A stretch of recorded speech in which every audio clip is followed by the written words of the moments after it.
Assalamualaikum warahmatullahi wabarakatuh.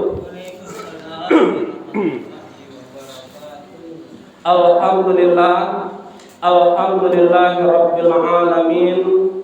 Wassalatu wassalamu ala asyrafil anbiya'i wal mursalin wa ala alihi wa sahbihi ajma'in, amma ba'du. Bersyukur kepada Allah dengan selalu mengucapkan alhamdulillahi rabbil alamin. Bersolawat kepada Rasulullah sallallahu alaihi wasallam dengan lafaz doa, Allahumma shalli ala sayyidina Muhammad wa ala ali sayyidina Muhammad.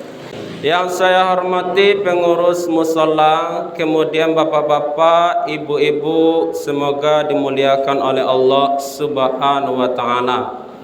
Adapun judul kultum kita pada malam yang ke-28 ini, 3 doa malaikat Jibril alaihi salam yang diaminkan oleh Rasulullah sallallahu alaihi wasallam.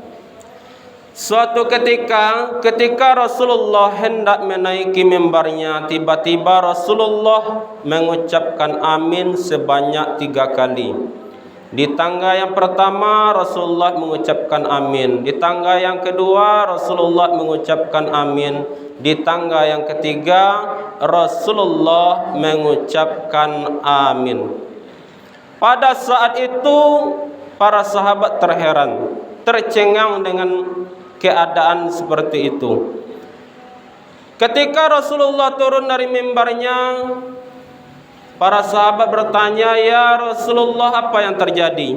Tidak seperti biasanya. Kenapa engkau mengucapkan amin sebanyak 3 kali?" Kemudian Rasulullah menjawab, "Wahai sahabatku, tadi malaikat Jibril alaihi salam berdoa dan aku disuruh untuk mengaminkan." Yang berdoa itu adalah malaikat Jibril, ketuanya para malaikat. Yang mengaminkan adalah makhluk yang mulia, yaitu Rasulullah sallallahu alaihi wasallam. Maka doa itu mustajab, pasti dikabulkan oleh Allah Subhanahu wa taala. Ada 3 doa malaikat Jibril, Bapak Ibu, yang diaminkan oleh Rasulullah. Yang pertama, ba'uta liman zukirta inna falam yusalli alaika. Ya Allah, celakakanlah orang-orang yang ketika disebut nama Nabi Muhammad di sisinya, akan tetapi dia tidak mengucapkan salawat, akan tetapi dia tidak mau bersalawat kepada Rasulullah sallallahu alaihi wasallam. Ketika awak mendengar Pak Bu di pengajian, di ceramah, di kultum, pembukaan acara, ada orang mengatakan salawat dan salam mari kita kirimkan kepada baginda Muhammad. Apa yang kita jawab? Sallallahu alaihi wasallam. Apabila kita tidak menjawabnya, inilah orang-orang yang didoakan oleh malaikat Jibril sebagai orang yang celaka. Yang kedua, malaikat Jibril berdoa kepada Allah, ba'uda liman adraka wali walidayhi aw ahadahuma falam yudkhilhul jannah. Ya Allah, celakakanlah orang-orang yang ketika masa hidupnya masih berjumpa dengan kedua orang tuanya atau salah satu daripada kedua orang tuanya, akan tetapi dengan keberadaan kedua orang tuanya tidak dapat menyebabkan dirinya masuk ke dalam surga. Artinya Pak Bu, ketika masih hidup kedua orang tuanya, seorang anak durhaka kepada kedua orang tuanya, seorang anak membangkang kepada kedua orang tuanya, tak mau patuh, tidak amuah merawat orang tuanya yang sudah tua renta, maka dengan begitu Pak Bu, tidak bisa masuk ke dalam surga. Jangan masuk ke dalam surga, mencium bau surga pun tidak dapat. Na'udzubillahi min zalik. Padahal Nabi mengatakan bahwa kedua orang tuamu itu adalah surga dan neraka bagi seorang anak. Apabila baik perlakuanmu kepada kedua orang tuamu, maka surgalah tempatmu. Apabila tidak baik perlakuanmu kepada kedua orang tuamu, maka nerakalah tempatmu. Pepatah mengatakan, jadikanlah kedua orang tuamu itu sebagai raja. Insya Allah rezekimu tak obatnya seperti para raja. Jika sebaliknya engkau jadikan kedua orang tuamu sebagai pembantu, maka rezekimu tak obatnya seperti rezeki para pembantu. Na'udzubillahi min zalik.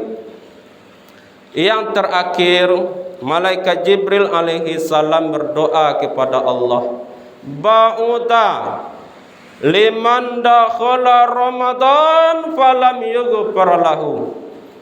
Ya Allah, celakakanlah orang-orang yang ketika berjumpa dengan bulan suci Ramadan akan tetapi dosa-dosanya tidak diampuni oleh Allah Subhanahu wa taala. Artinya Pak Bu, ketika datang bulan suci Ramadan, dia tidak mau beramal soleh, tidak mau beribadah di dalamnya, tidak mau berpuasa malam harinya, tak mau bertarawih, tidak mau tahajud. Maka selesai Ramadan, dosanya tidak diampuni oleh Allah Subhanahu wa taala. Padahal Nabi menjamin kepada kita seluruhnya, siapa saja yang berpuasa di dalam bulan suci Ramadan di siang harinya dengan ikhlas mengharap ridha Allah, maka Allah akan ampuni dosa-dosanya yang telah berlalu. Begitu juga malamnya, barang siapa mendirikan malam-malam Ramadan dengan salat tarawih, salat tahajud, dengan iman dan mengharap keridhaan Allah, maka Allah akan ampuni dosa-dosanya yang telah berlalu. Sebentar lagi Ramadan akan pergi meninggalkan kita, lebih kurang 3 hari lagi.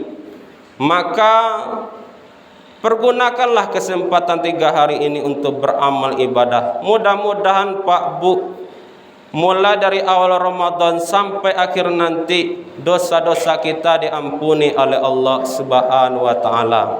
Mudah-mudahan amal kita, ibadah kita di dalam bulan suci Ramadan diterima oleh Allah Subhanahu wa taala, sehingga nanti Allah akan jadikan kita golongan orang-orang yang bertakwa di sisinya. Karena pangkat yang paling tinggi di sisi Allah adalah takwa. Dengan sebab takwa itulah Pak Bu, orang itu masuk ke dalam surga Allah Subhanahu wa taala.